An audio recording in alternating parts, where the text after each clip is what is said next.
Greetings, viewers. I am your faithful narrator. Today, we're going back to the American Revolution, and we're fighting the Battle of Brandywine. Today I'm going to be using my solo paperless written orders rules, and I'll explain them as I use them in the video.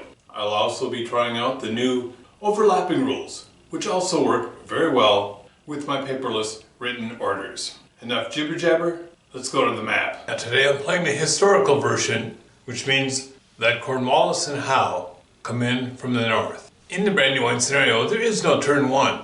On turn 2, Kniphausen comes in right here. On turn 3, Cornwallis and Howe can enter anywhere here on the western side of the map.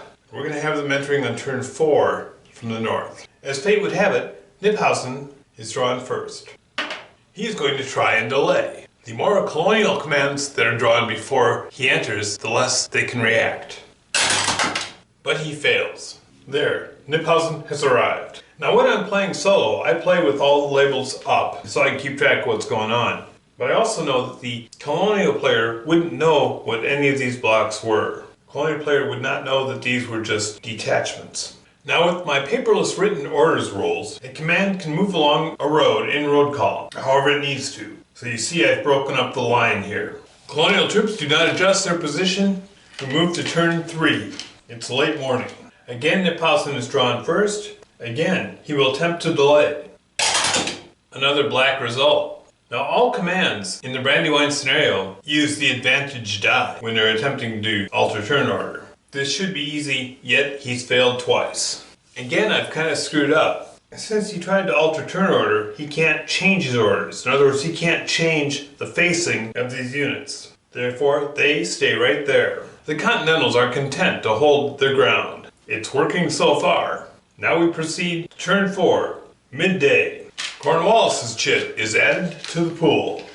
This time Cornwallis is drawn first, and he'll enter. Cornwallis has entered in road column, and he has flipped so that his lead element can come out of column. Now next turn, when anyone comes out of column, they have to be in the same facing that Abercrombie's elite troops are in.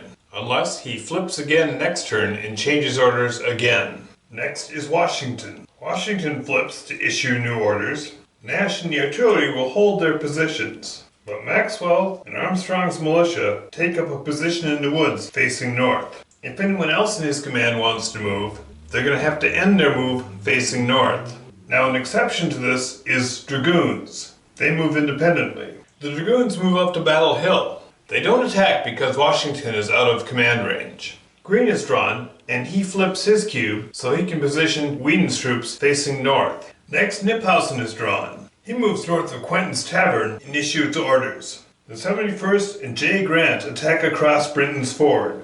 Now the rest of his command must keep this facing when they leave the road. Now here you see they're all facing this way, except Ferguson is refusing to flank on the right-hand side of the line. The bags are still on the road. These detachments also move and keep the same facing. Next is Sullivan. Sullivan issues orders. Stephen and Sterling make contact. Stephen is squared up. And now we go to combat. Sterling is sitting Abercrombie in the flank in clear terrain.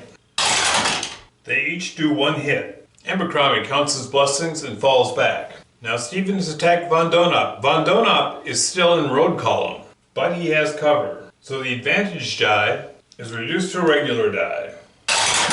And only Von Donop gets a hit. This early in the battle, Stephen elects to fall back. And now it is turn 5. All his spent HQs are returned to fresh. And begin with the chit draw. Oops, I forgot the combat ended across the Brandywine here. First round, Kniphausen counts as being outflanked.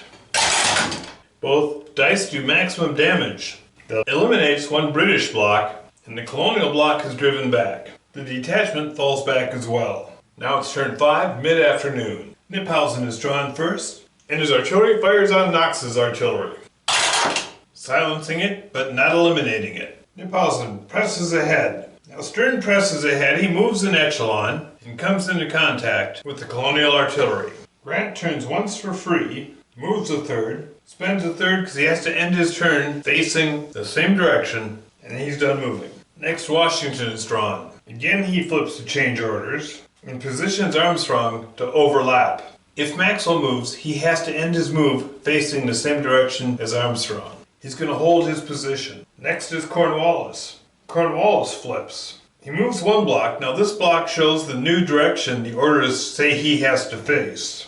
Cornwallis has the dragoons overlap the attack. Next is Green. Green doesn't change orders. His units keep the same facing. Now Sullivan is activated. His blocks fall back, but they're still they end with keeping the same facing forward. His bags are safely tucked away back here, but they're of no use to him here.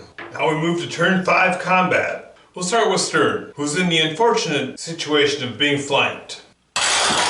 He is unable to retreat and is eliminated, and Whedon is thrown back. In this combat, we normally have 2 regular die, but because Armstrong is overlapping, the Colonials get an advantaged die. They each do 1 hit, that eliminates the Colonial detachment, and the 71st becomes spent, and it will fall back. It's not going to continue to fight in a disadvantaged state.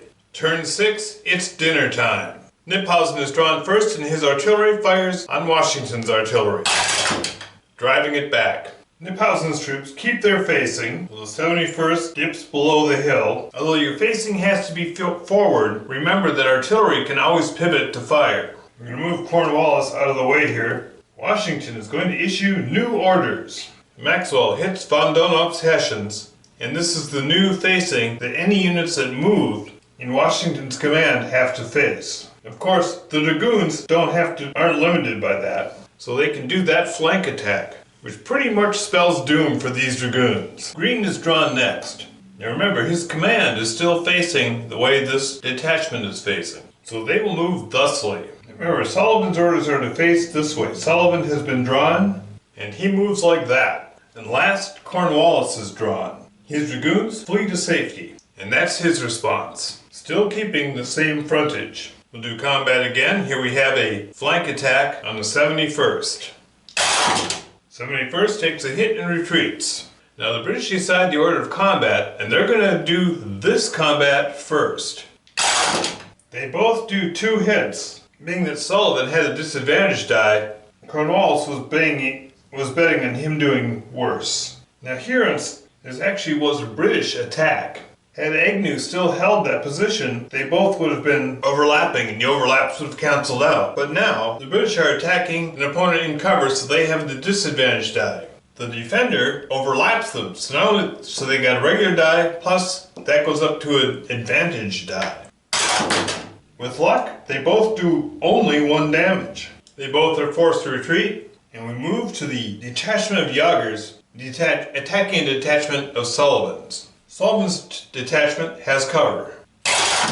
They both do a hit. 1 hit eliminates the Colonial detachment, and the Jaegers are elite, so they ignore the first hit. A second hit would have eliminated them. Now we have Maxwell attacking von Donop.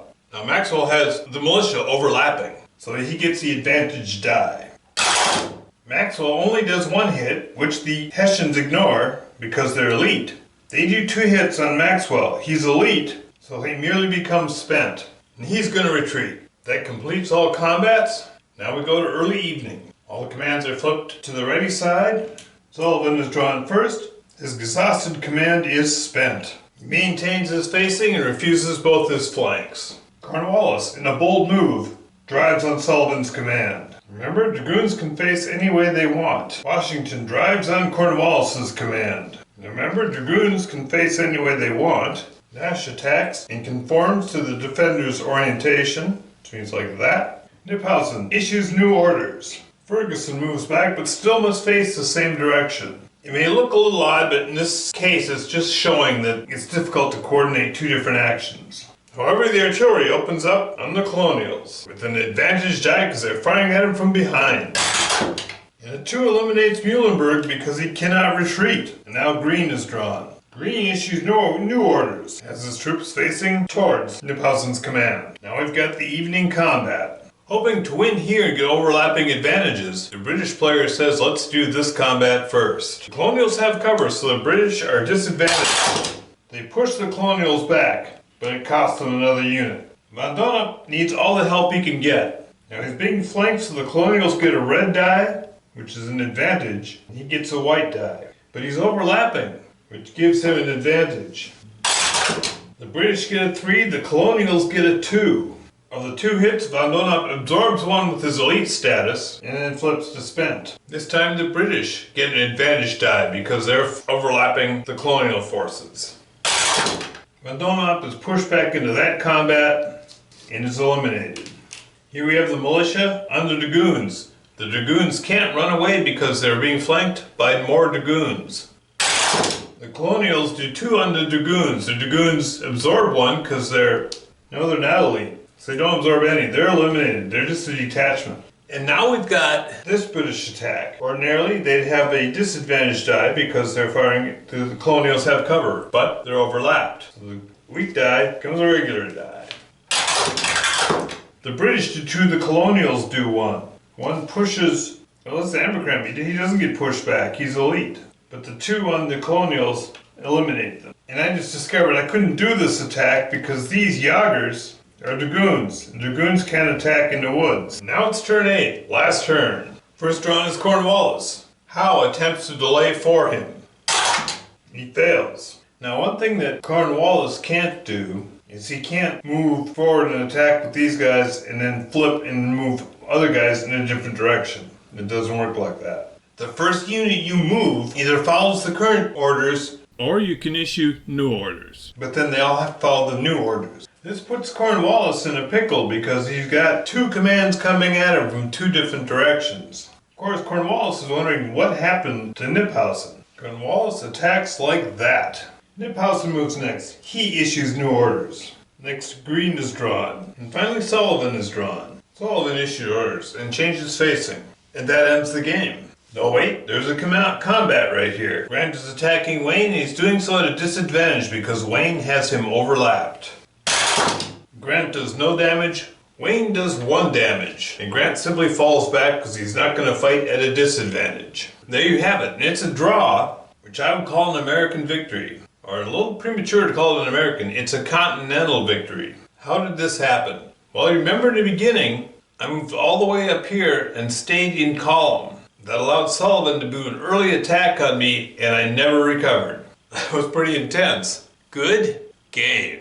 I think the paperless written orders rule made for some interesting limitations, as well as the overlap rule. It was useful, it was a nice advantage, but not really overwhelming.